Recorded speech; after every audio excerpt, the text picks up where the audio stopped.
How can you find clients, especially when you first start out? And I don't want to pay a ton of money. I don't want to waste a ton of time. Guess what you do? You check out this video right now and I'll show you on my own LinkedIn. Hey, welcome to the Millionaire Recruiter. I'm Brianna Rooney, your Millionaire Recruiter. And if you haven't seen this channel before, it's definitely all about paying it forward, making you the next Millionaire Recruiter.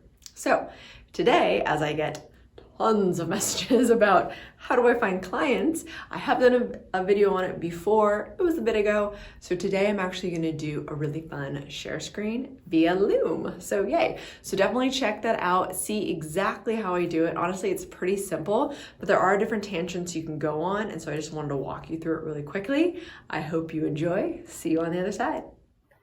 Okay, so I am really excited to now use Loom as my share screen. I think it's such a good tool. We use it internally at both of my firms, actually. And so I wanted you, as a YouTube user, to experience the same thing, because I really think that if I am showing you how to do something, then it becomes a lot more real, although you definitely need to try it yourself. So today we're going to go over something I get asked a lot, and that is, how do you find your clients?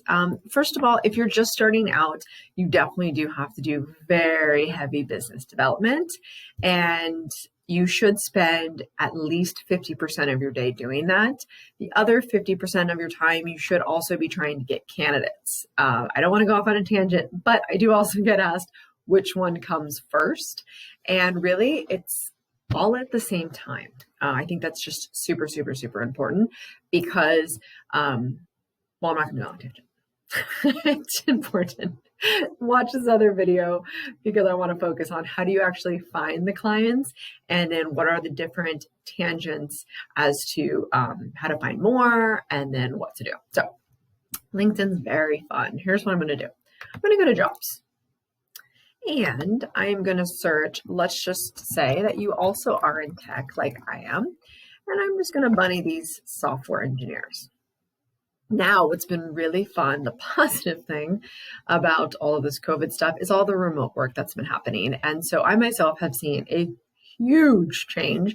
And I want to say at least 80% of my current clients are fully remote now and will remain remote, which is very exciting. So, if you are doing the United States, great. If you do want to do what I used to always specialize in, which is San Francisco, it's an amazing tech market. But right now, again, you can pretty much grab from everyone, which can be overwhelming. So just do what works for you and how you can actually focus. So for me, do I want to narrow it down even more? I'm going to just look at some clients. Like, obviously there's plenty, but let's just say, hey, you know what? This one really caught my eye. Let's see if I want to fill this role. You don't want to spend a ton of time here. However, the reason why you want to have a very niche focus is so that, I will go back, when you're finding candidates, you know that those candidates, you can do one search. So let's look down at this job description. Versal needs, so qualifications here. What do I see? It needs React JS. So you're going to just kind of start highlighting things, like if you actually had a highlighter and use your mouse. That's what I think is super fun. So the only really thing that they tell you is, in my opinion, is this React JS. Yes, they want large scale. Yes, they need help architecting, building, maintaining, all of these things. But the bottom line is Versal right now is looking for a front end engineer. And we know, if you know tech, is that React JS is exactly what the framework is that they're using on the front end. So what I'm going to do is I'm going to go to Versal. And I'm going to see who am I contacting? I'm going to go to the people. Let's see, let's look at all 30 people on LinkedIn. I'm going to see, so 30 people is a really small company, right? So would the CEO still be the main contact? Maybe. Let's keep going. I want to go to a decision maker. Now, if you want to properly pitch a front-end person, you might even want to click on their current front-end position, because either they want more of the same individual, or maybe they actually even want to replace them. You don't really know. You don't want to go on too many tangents when you're doing business development. The reason being is because you just don't have time for that. The bottom line is you have to reach out to at least, I would say, 20 clients a day, or at least 20 clients every other day, because then you're also doing follow-up and it's going to become a lot. But this is going to be a numbers game. And if you spend a lot of time on it, it doesn't always pan out. And you like to think that, hey, if I'm a good recruiter and I'm putting good solid work into it, I'm doing my research, stuff like that, it's going to pan out. Not always. So, okay, look, as you see, there's no one that you can really contact. So what I'm going to do is I'm going to contact the CEO. Let's take a look at Gregor. Okay. So here's the thing. You can do one of two things. You can go ahead and message Gregor. Okay, it's going to put me onto another tab. If you have Recruiter, you can do that. If you have Sales Navigator, you can do that. But I'm just going to connect, actually, and I'm going to have a note. And of course, I'm not going to build this note from scratch every single time. Hopefully, you have a couple, saved in your Word doc. You always have your Word doc up, and it's ready to go with some just canned things like, hey, Gregor, would love to connect and help with hiring. Do you need a React JS engineer? That could be just simple like that. Or, hey, Gregor, would love to help with hiring. Get out of that. All right. Would love to help with hiring. I build pipelines. My team builds pipelines quickly. If you want to be more specific, would love to help with your tech hiring. Let's connect and talk further. I mean, this doesn't have to be like so drawn out and so salesy. You can do this a couple different ways, but you want to be really straightforward as to why you're contacting Gregor, and then you just send. And here's what's cool, and I talk about it all the time, is LinkedIn is constantly upping their game. So you do have to always, be aware as to all the new cool stuff. So I hope that you're aware that last couple of years that now when you connect and do a message, that once they accept your connection, that message is then put right into their mailbox instantly. So then when you have a connection, it's very simple to always then contact them. And let me show you how. And this is a really good tangent here. So I'm going to go to connections. Let's go to my 8,700 connections. Actually, let's do this. Let's do just CEOs, for example. Just because Versal, we're looking at Gregor and he's a CEO, right? And that's the person that I want to connect to. So what you can do here is you can go to people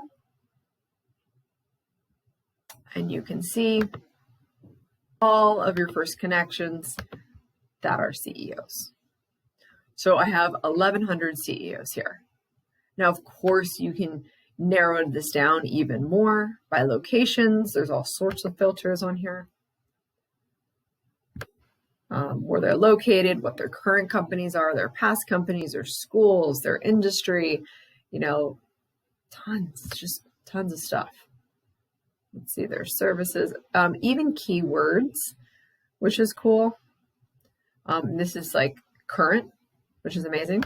But yeah, so once they're connections, this is exactly how you can do that. And so let's just say you build all of your connections with whoever the hiring manager is. You could even you want to go like the VP of people route. Let's do that. So I'm still in my first connections. I have 456 connections to VP of people. So what am I going to do? How great would that be to just message all of them? Oh my God, I haven't talked to Daniel Morris in so long at NFX. I'm going to say, hey, does NFX need any help hiring? Or just connect. Hey, David, what about Rippling? How's it going at Rippling? Long time no talk. Or, like whatever it is, whatever notes you have, whatever different angles, definitely use this LinkedIn, you don't have to have Recruiter to do business development. In fact, you don't technically have to have Recruiter to do candidate work, but I will tell you, Recruiter really, really, really helps. So if you want, though, to just have some messages, there's all sorts of different things you can do on LinkedIn as far as subscriptions go. So you can start with the bare minimum, and then you can start building your network of people that are decision makers for hiring. That's very, very, very important. So as I'm in tech, right, you could just go to CEOs if the company's small enough, like you saw with Gregor, which is a 30-person company. You can go to the CTOs because that's the chief technical officer. But if you do marketing, you would be a CMO, the chief marketing officer. If you're doing product, it's a CPO. Again, those are higher ups, the chief product officer. If you want to just do managers, if you want to do VP of people because they handle that. If you want to do go all around the talent acquisition department, which is even recruiters, go that route. But definitely try to contact and add these people. So then you can just message them in order to, work with them and develop a relationship, because this is the good stuff right here. And this is something, again, you can do for free. You must build up your network in order to do this. Again, before you have your network, this is where you're going to go. This is where you're going to live, the different jobs. You could do this same thing if you wanted to via Indeed. Okay, so here we are in Indeed. Do the same exact thing. Software engineer. Here we go. Let's just use San Francisco because that's where I like to stay, or I should say what I'm used to. So there's all sorts of stuff. Look at all these companies. Look at all these companies hiring. It's like an endless supply. Of course, you have to make sure they are not a staffing company. I cannot tell you how many recruiters reach out to me at Tech User Talent Purge and say, hey, I heard you're hiring for engineers. They did not do their homework, and I would never hire that recruiter. It just boggles my mind. So you can see all of this. Now, let's say you decided you want to do software engineering and you want to do remote, right? Let's do this. We want remote. Look at this. Indeed's always trying to sell you something. Look at all of these roles are remote. I don't know about you, but I'm getting the chills by the pure fact that there's 664 jobs that have a software engineering title that is all remote. Be careful with this temporary remote right here. So when asked, how do I get into clients? There are endless supplies of clients that are looking just for software engineers, for example, but whatever your niche is, you would go about this the same way. So how I'm doing this, again, is just looking on the job boards to see what's open, finding a common denominator. So I'm spending 50% of my day going after clients, which is in the same realm and same openings. And then I'm going to go on LinkedIn. And actually, you can even go on Indeed to do it. We can go on LinkedIn and try to put out some feelers to some candidates, because I'm going to do those things at the very, very same time. So that when a client reaches out to me and they're like, yeah, of course, I need your help filling. Oh, I'm from Family Wizard. I need your help filling this Java role. Okay, great. Now you already have some candidates in mind, and you're going to go hunt and build these relationships on both areas. This is very, very, very important. Now, again, I talk about which one is more important, and they're really equally important. Client pays your bills. Client won't pay you unless you have a candidate. So that's why they're equally important, and you should move as quickly as you can on doing both. But these are the different ways to do it. Let's go back on LinkedIn real quick. Here I am in my feed. And this is also another thing, by the way, that just on a side tangent, you can go on your feed. And you need to really be just involved. You comment, just stay in the know, and don't spend a ton of time doing it, but stay in the know. And this is how you can find oh, wait, this was a good client because I just saw it in the news. And, you can just go back and forth. But being knowledgeable in your field, regardless if it's tech or not, is very, very, very powerful. So definitely do that and have fun with it. All right, well, I hope you enjoyed the share screen. I'm going to do a lot more of it because I think it's easy to see visually, and then try it yourself, go back and forth. And plus it's actually really fun. So I hope that was really beneficial to you. Again, there's tons of different ways to find clients, but I want to make sure that as you're getting used to LinkedIn, or maybe you're, a veteran in the industry so far, that there's just tons of different ways to find clients. And honestly, there's an endless supply. So pay it forward below on how you do it. And maybe I'll show you some more ways next week. So don't forget that upcoming is this recruiting roundtable that's on Wednesday. It's 11 a.m. Pacific Standard Time. These are those moments that we all learn from each other. We bring up different topics. It is live. We can socialize as well and connect. So definitely sign up for that. This link is below, and I will see you every Thursday at noon. And do not forget that money is just the vessel that gets you to do all the amazing things that you want to go do in life. Let's go live it. See you next week.